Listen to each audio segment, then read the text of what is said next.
ह्या वर्षांनी 4 दिवस सुखाचे बघायला मिळत आहेत, पण नाही, खुसपट काढल्याशिवाय दोघांना होतच नाही.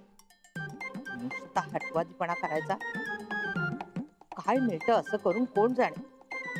स्वतःचा मुलगाच आहे ना, का वैरी आहे कुणी? तोंड उठून बोललं तर बिघडलं कुठे? तशी पुटपुटण्याने काय होणार आहे? स्वतःला त्रास होईल सगळा. की माझी काळजी असेल ना तर चला आणि बोला त्याच्याशी. नको. हे बघा, आता मी अजिबात ऐकणार नाही तुमचं. चला आधी आणि बोला. हो, मला त्रास होईल नाही तर आधीच सांगते. चला चला. जरा म्हणून स्वतःच्या मनाला मुरड घालायची. बाहेरचं कोणाशी बोलायला सांगते का मी? वडिलांशीच बोलायला सांगते ना. उठ, चल चल चल उठ. काय उठ? नाही उठ तू. तू काय बरी आहेस ना? बरी नाहीये मी. उठ तू. मला आज बघायचंच आहे काय होतं तुझं त्यांच्याशी बोलताना. उठ. अगं पण काय करतेस तू? मला तू उठ. नाही, तू आज आलंच पाहिजे.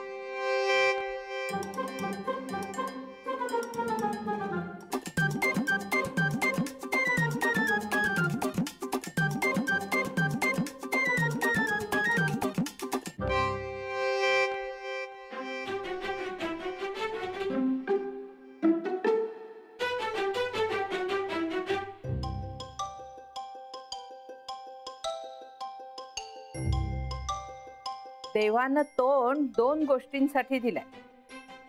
एक जेवण्यासाठी आणि दुसरं बोलण्यासाठी. एरवी गाडाभर बोलतो आपण, पण मुद्द्याचं बोलायची वेळ आली की दातखीळ बसते.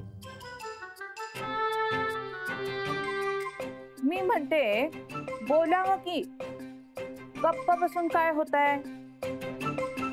बोलण्यानं काही कमीपणा येत नाही आणि घरच्यांशी बोलण्यानं तर अजिबातच नाही.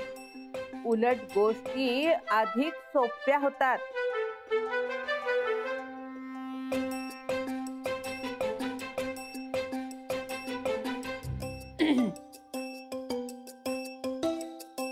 कधी कधी आडमुठेपणाने नुकसानच जास्त होतं नाही. आडमुठेपणा कोण करतोय? मी नाही, पण मग बोल की. अरे एक जण बोलत नसेल तर दुसऱ्यानं बोलावं. एक जण का बोलत नाहीये याचं कारण कोणी नाही का विचारलं?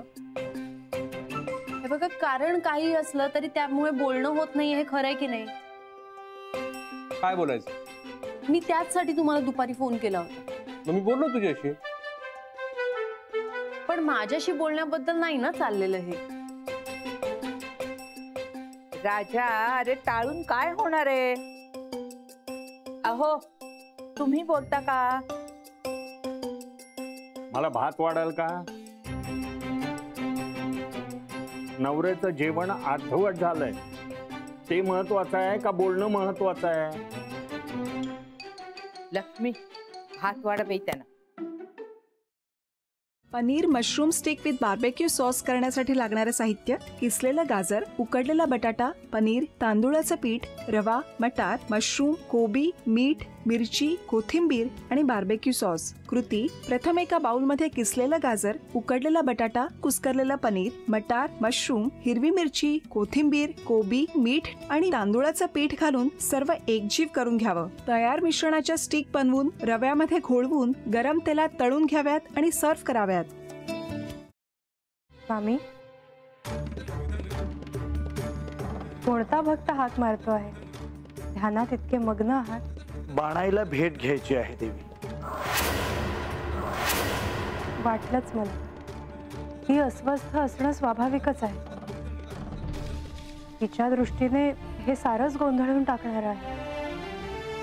अशा वेळी तिला तुम्हाला किंवा मला भेटावं असं वाटणं हे स्वाभाविक आहे. नमस्ते अंकल जी. वो हमें आपसे कशा करता आलेस तू इथे? विकीची चाळी करायला? काय समजतो काय स्वतःला तू? अरे आजारपणात माझा जीव वाचला म्हणून घरातल्या पोरी बाळींवर. अरे कुठून कुठून येता तुम्ही? नाही ते उद्योग धंदे करता इथं. खपवून घेणार नाही मी सांगतो तुला. मी फार वाईट माणूस आहे, लक्षात ठेव. पोलिसात देणार होतो तुला. केवळ विखे आडवाला म्हणून लक्षात ठेवलं, ते इथून दिंड काढणार होतो तुझी मी. मामा, आता आपण काहीच करू शकत नाही.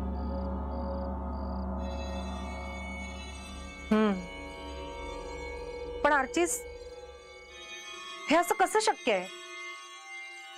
आपण तर सगळे आवाज रेकॉर्ड केले होते ना, राईट? हो. मग हे असे कोणते आवाज रेकॉर्ड झाले जे आपल्याला ऐकूच आले नाही? I mean, how can it be possible?